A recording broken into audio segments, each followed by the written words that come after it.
She had $40 and one chance to save everything she had left in this world. She lost the bid.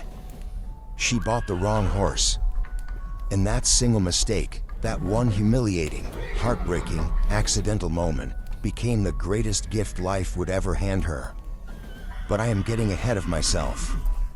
Let me take you back. Let me take you all the way back to the Oklahoma dust and the wide open sky and a woman named Zoe Campbell, who was standing at the edge of losing everything she had ever loved, and who didn't yet know that she was also standing at the very beginning of a story that people would still be telling long after she was gone. Sit down a while. This one is going to matter to you. There is a particular kind of tired that has nothing to do with sleep. It is the tired that comes from holding everything together by yourself for so long that your hands have forgotten what it feels like to be empty. It is the tired of making decisions alone at midnight, of waking before the sun and going to bed long after it sets, of lying in the dark trying to calculate whether you have enough money, enough time, enough strength to make it through another month. Zoe Campbell knew that tired the way she knew the smell of her own barn. She had been 31 years old when her husband Thomas died. A horse kicked him during a difficult foaling, and the blow that was meant to be a near miss was not near enough. He was gone by morning, and Zoe was left alone on a small ranch outside Guthrie, Oklahoma, with 12 cattle, a barn that needed a new roof, a mule named Clover who was already too old for hard work, and more debt than she could count without starting over.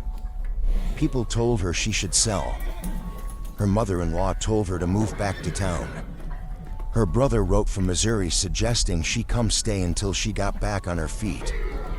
Zoe read every letter and thanked every person and then walked back outside into the Oklahoma wind and kept working.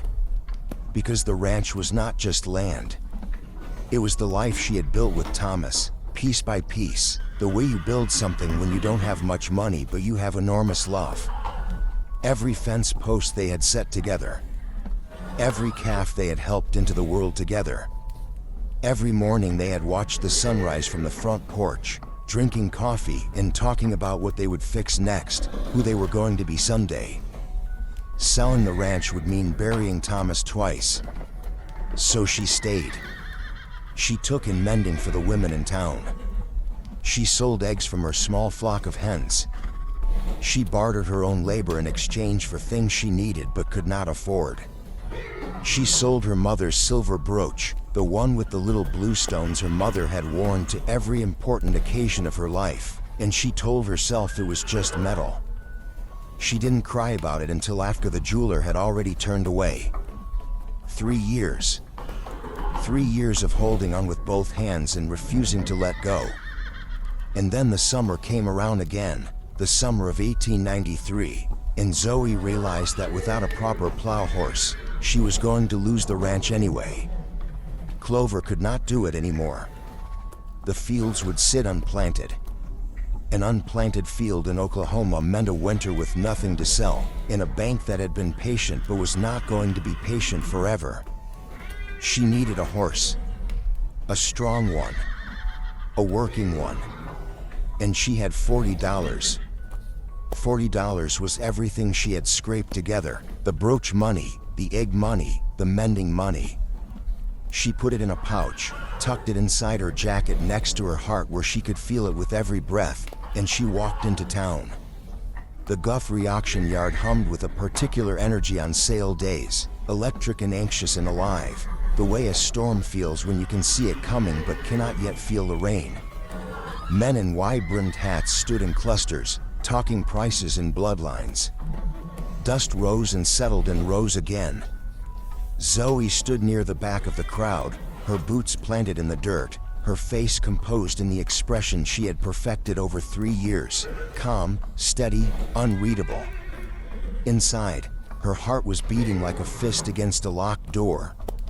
When Lot 27 came up, a bay stallion, 8 years old, broad-shouldered and shining, something loosened in her chest with relief. There he was. The horse she had been imagining for weeks. The one she needed to save her ranch. She raised her hand at 20. Again at 30. One final time at 40. That was her limit. Every penny. She stood very still and prayed quietly with her eyes open and her face showing nothing. And then Edgar Thorne raised his hand and said 45. Edgar Thorne was the kind of man who buys things not because he needs them, but because he can. His ranch was so large he employed 12 hands and still had acreage that Winning used. He had no need for another stallion. But he had seen Zoe bidding, and something mean in his character had decided that whatever this woman wanted, she wasn't going to have it. Sold. $45. To Mr. Thorne. Zoe didn't cry. She had promised herself long ago she would not cry in public, because tears were currency she couldn't afford to spend where people could see. She turned away from the platform and breathed through the tightness in her chest. She was calculating, already calculating, because that is what she did. She turned despair into arithmetic to keep it from swallowing her, calculating whether there was any other option, any rancher who might lend her a draft animal, when a fly landed on her cheekbone. She lifted her hand without thinking and waved it away. The auctioneer's voice cut through her thoughts like a blade. $40 to Mrs. Campbell. Zoe looked up. Every face in the crowd had turned toward her. Virgil Watkins, the auctioneer, was pointing directly at her with his gavel. She looked at her own hand, still raised in the air. Sold. The gavel came down. $40 to Mrs. Campbell. She pushed through the crowd, voice tight. Virgil. That was a mistake. I didn't mean to bid. It was a fly I was swatting at. A bid is a bid, Zoe. His voice was gentle but firm. Your hand went up clear as day. I can't undo it. I don't even want this horse. I needed the bay. This one can't plow. I'm sorry, Virgil said. The sale stands. She paid him. She counted out every bill and coin, took the lead rope, and turned to look at what she had just bought. He was gray. Plain and unremarkable, the color of rain clouds and old fence posts. His back dipped slightly. He was not large or broad or powerful. He stood quietly in the pen with large, dark, gentle eyes, and something in his expression looked almost like apology. She did not look at him for long. She was too angry, too hollow. She took the rope and walked home, and the gray stallion walked beside her, steadily, quietly, calmly, as if he had always been going exactly where she was going. Perfect, she murmured bitterly. I bought the wrong horse. His ears flickered at the sound of her voice. He did not pull at the rope. He did not stumble. He simply walked, keeping pace with her stride, as if he already understood more than she did. That night, Zoe sat on the front porch in the dark and tried to figure out what she was going to do. The gray stallion was in the barn. She had given him water and hay. She was angry, but she wasn't cruel, and she had not named him, because naming him would mean accepting he was staying. She went to bed eventually, though not to sleep. She lay staring at the ceiling and listening to the sounds of the ranch at night, the cattle in the south pasture, the wind through the grass, and somewhere in all that quiet, she heard something else. Soft breathing from the barn. Steady and slow and calm. The horse sounded like he wasn't worried about anything at all. She named him that morning, though she told herself she didn't mean to. The pale dawn light hit his coat and turned it silver, and the word came out before she could stop it. Silver. She tried him on the plow, because practical meant knowing exactly what she had bought.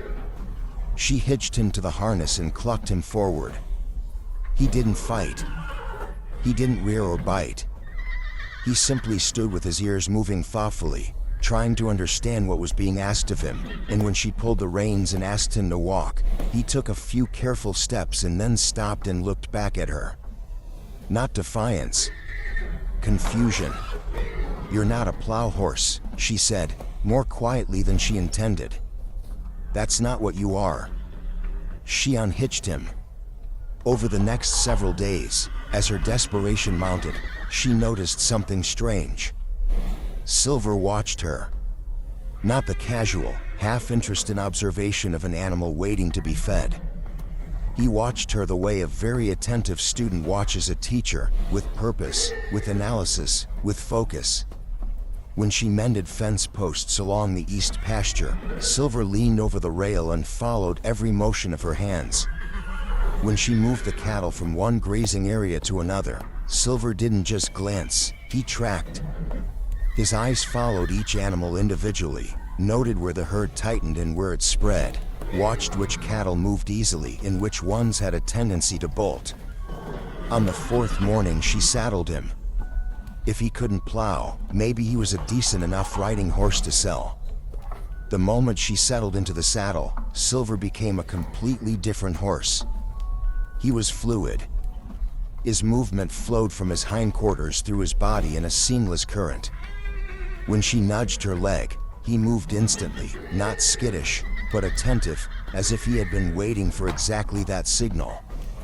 When she shifted her weight in the saddle, just slightly, Silver was already turning before her hands touched the rein.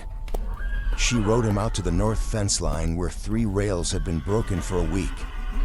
The ride that usually took her an hour on clover took Silver half that, not because he was running, but because every step was precise and purposeful, with no wasted motion. She dismounted and reached for her tools. 3 cattle wandered toward the gap in the fence.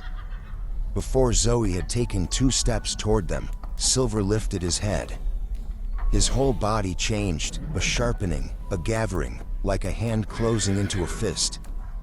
And then he moved. He stepped between the cattle and the open gap, placing his body with geometric precision. Not roughly, not startling them into flight, simply occupying the space they needed to pass through, reshaping the situation so the gap was no longer available. When the lead cow shifted left, Silver shifted left. A half step, perfectly timed. When the second animal tried to angle around him, he closed that angle with his hindquarters without ever losing track of the first. No reins. No commands. Just instinct. Zoe stood in that field with her hammer hanging from her hand and her mouth open, and something happened in her chest that was not quite belief yet, but was the thing that comes right before belief. Cutting horses. She had heard about them all her life. Horses bred and trained for one specific purpose, separating individual cattle from a herd. Good cutting horses were worth more than most men made in a year. The best ones were worth more than most small farms. They required years of careful training. They came from the finest breeding programs in the territory. They did not end up at small auctions in dusty towns for $15. Silver nudged the 3 cattle back through the fence gap and returned to her side, head up, ears forward, looking at her with those gentle, knowing eyes. She whispered, "What are you?" That evening she rode straight into town. She tied Silver outside the auction yard and found Virgil Watkins locking the gate. "Virgil," she said, breathless, "I need to know who brought that gray stallion to the sale." Virgil opened his ledger. His finger ran down the column of names and stopped. His eyebrows climbed. "Well," he said slowly, "he came from the Redfield Ranch." The name landed like a stone dropped into still water. The Redfield Ranch was not just a name in Oklahoma Territory. It was a legend. David Redfield had been breeding and training cutting horses for 20 years, and his animals had won competitions from Texas to Kansas. A Redfield horse was not just an animal, it was a guarantee. "Virgil," Zoe whispered, "do you think Silver could be?" "I trained Redfield cutting horse." Virgil shook his head. "If he was, they'd have sold him private for $100 or more. They wouldn't ship him to a sale like this." A pause. Unless something went wrong. Zoe walked home in the dark, and for the first time in 3 years, she walked fast. She did not sleep that night. She lay in the dark thinking about Silver, the way he had moved in that field, the precision and intelligence of it, the Redfield name in Virgil's ledger. She turned it over and over in her mind like a river stone, feeling its edges. What if the $40 hadn't been lost? What if they had been exactly right? At first light she was in the saddle. She rode Silver out to the south pasture, turned him toward a single cow near the edge of the herd, and pressed him gently forward. She barely touched the reins.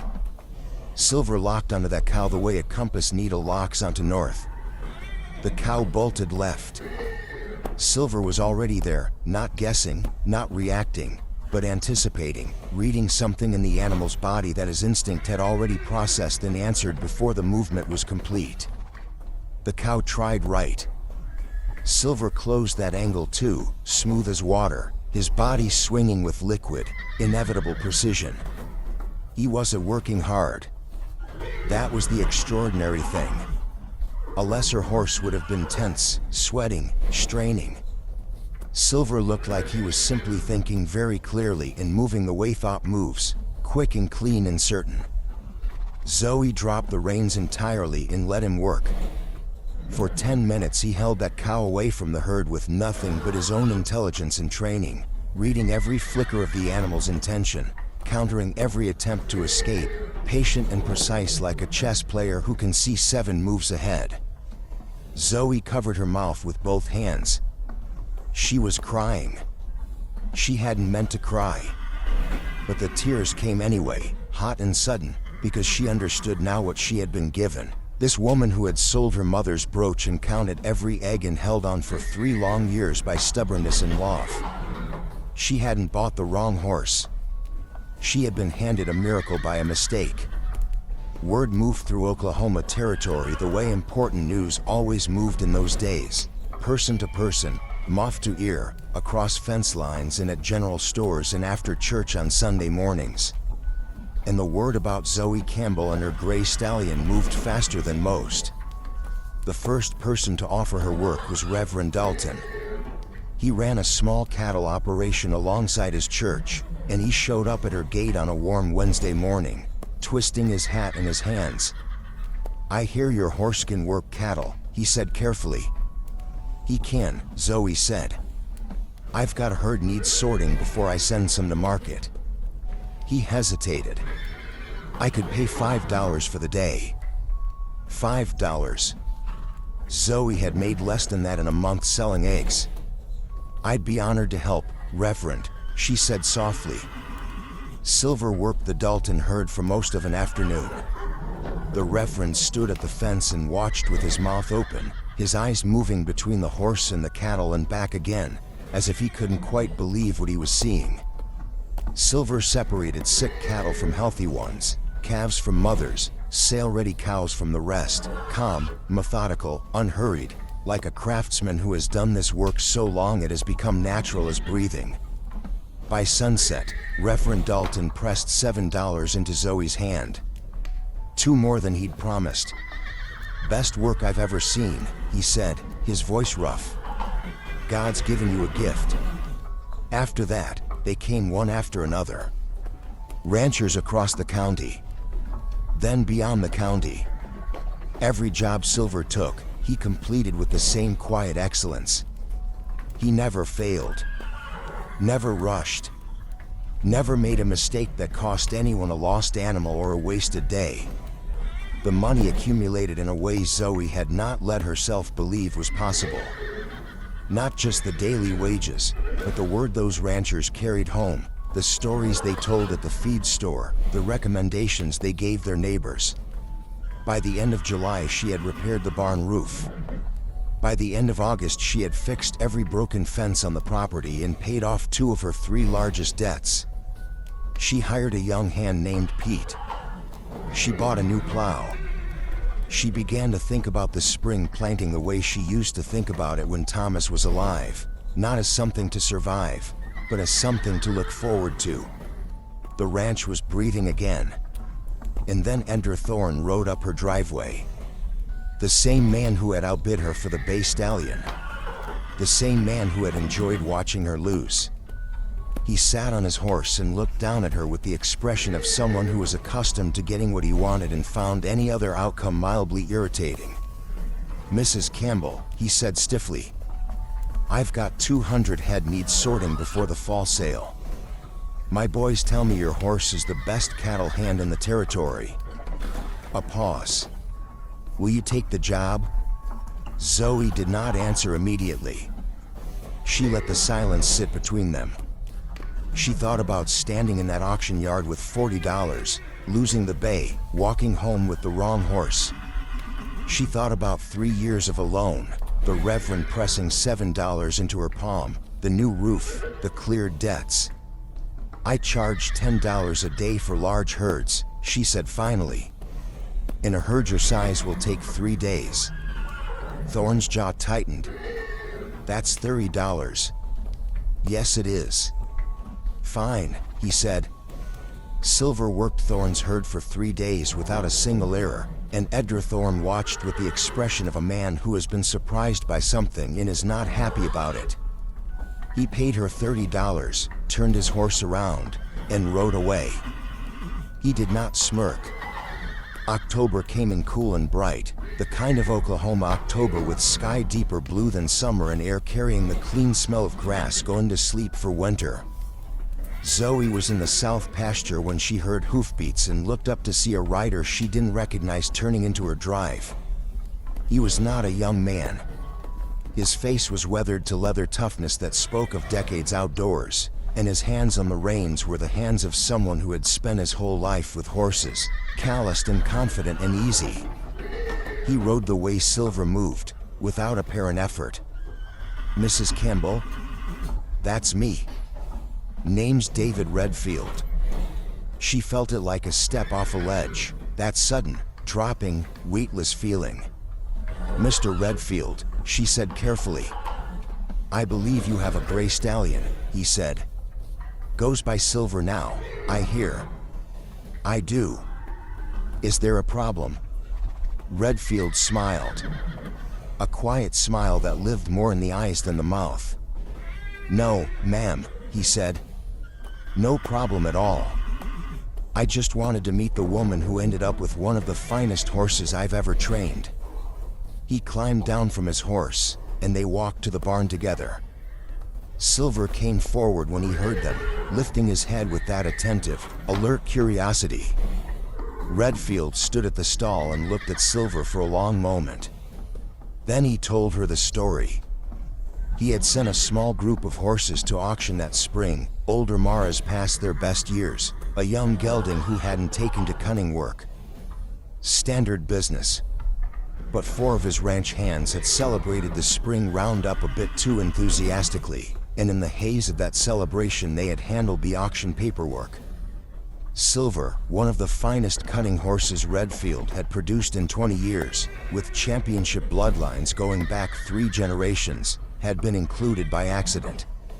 By the time Redfield realized the error, the sale was over. "I intended to come by him back," Redfield said, eyes still on Silver. "That was my plan." He paused. "But then I started hearing things." He reached into his coat and produced a folded envelope. "These are his papers. Championship bloodlines on both sides. If you choose to stun him, he'll command a significant fee." He held out the envelope. "Silver is yours, Mrs. Campbell. He was yours from the moment that gavel came down." Zoe stared at the envelope. "You're giving them to me," she said. "Yes, ma'am. He's exactly where he belongs." She took the papers. The relief that moved through her then was so complete and physical that she had to sit down on the fence rail, because her legs simply decided they were done holding her up. She sat there with Silver's papers in her hands and Silver's warm nose pushing gently against her shoulder and the October sunlight falling across the whole improbable, extraordinary situation. She breathed. For the first time in a very long time, she simply breathed. What happened next was not magic. Let me be clear about that. What happened next was work, the same hard, honest, before sunrise until after dark, work that Zoe Campbell had always done. The difference was that now the work had direction. Now she could see where it was going. Silver's breeding papers changed everything. Ranchers who had been hiring Zoe for cunning work now came to inquire about breeding. A Redfield horse with championship bloodlines. That news spread through the territory like the smell of rain moving ahead of a storm. Men who had been comfortable looking past this woman on her small ranch now came to her gate with their hats in their hands. She charged them appropriately. She hired 2 more ranch hands. Then a third. She built a new barn. Not the patched, aging structure that had stood when Thomas died, but a proper barn, solid and well-made, the kind that told anyone who saw it that the person who built it intended to stay. She expanded her cattle herd. She bought the 20 acres adjacent to her property when old Mr. Hensley finally decided to move in with his daughter. And she started teaching. There were women in that territory who wanted to learn real horsemanship, not the decorative kind, but the practical kind that could make a woman useful on the land she was trying to hold. Women who had lost husbands. Women who had land but not enough knowledge to work it fully. Women who understood that knowledge is the one thing that cannot be taken from you. Zoe taught them what she knew. What Silver had taught her. That sometimes the creature you didn't plan for, the one that showed up by accident, is the one that understands you best. Her apprentices went on to run their own operations, manage their own stock, handle their own accounts. Some stayed in Oklahoma. Some went further west. They carried with them what Zoe had given them, not just skill, but the harder thing underneath skill, the belief that they were capable. Silver became famous in his own right. His offspring were cutting horses of exceptional quality, sought after across the territory and beyond. He worked until he was 15, and then Zoe retired him to the pasture, not because he had failed, but because she had seen something in his eyes that told her he had earned his rest. He lived to 23. When he died, quietly, on a warm April morning, lying down in the grass as if he had simply decided to sleep, Zoe sat with him a long time before she called anyone. She sat with her back against his gray side and her hands in the grass and the sunlight moving across the pasture he had helped save. She didn't try to stop the tears. By then she had learned what she had not known in those early years of holding herself so carefully together, that grief is not a weakness. Grief is evidence of love, and love is the only thing that truly lasts. Ranchers came from across the territory for his passing. Not just those who had owned his offspring or hired his services, ranchers who had simply heard the story, told person to person, year after year. They came to pay their respects. Not just to a horse, to a story. And stories, it turns out, outlast everything else. Zoe lived to be 79 years old. In her later years, she was one of the most respected figures in Oklahoma, not just for what she had built, but for what she had become. The woman people sought out when things went wrong. The one who had faced every variety of loss and hardship and still found the thread of what was worth doing next. She always said the same thing. "You won't always make the right choice," she told them. "You'll bid on the wrong horse sometimes. You'll spend everything you have on something that doesn't look like what you needed. You'll stand in the dirt with your heart broken and your hands empty." She let that sit for a moment. "Go on anyway," she said. Because the wrong horse might be exactly the right one. She sent it to every apprentice who doubted herself. She sent it to women afraid of making mistakes, as if a mistake were permanent, as if the ground didn't keep being ground even after you fell on it. She sent it to ranchers who had lost the season's crop, to anyone carrying the particular weight of regret. She believed it because she had lived it. She had stood in an auction yard with $40 in a desperate hope, accidentally raised her hand at the wrong moment, bought the wrong horse, and that wrong horse had become the vessel for everything she would become. Not because silver was magic. because she had been willing, even in her despair, even in her humiliation, to show up the next morning and see what was actually there. That was all. That was everything. Showing up. Looking. Being willing to find out what the thing you didn't want might actually be worth. Epilogue. What Grandpa wants you to know. Now I have told you a lot of stories in my time. Sat right here and told you about storms weathered and fortunes lost and love found in unexpected places.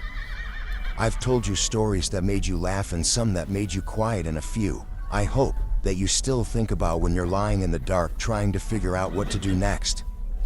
But this one, I want you to hold on to this one carefully. You are going to make mistakes. Not maybe. Not if you're unlucky.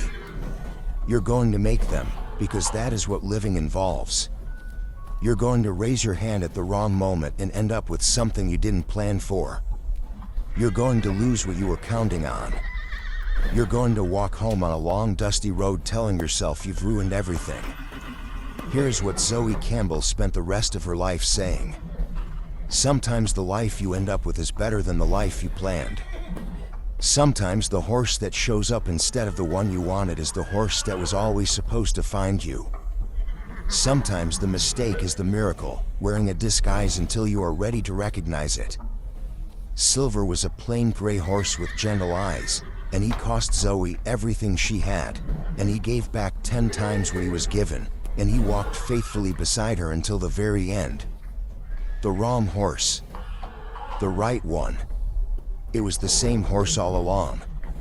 Somewhere out there, maybe in something that happened to you recently, maybe in something you are looking at right now and calling a failure, somewhere out there, your silver is waiting. You just have to be willing to take the rope. Thanks for sitting with me today. If this story moved you, tell someone who needs to hear it. That's how good stories stay alive. That's how Zoe Campbell is still alive. Come back anytime. Grandpa will be right here.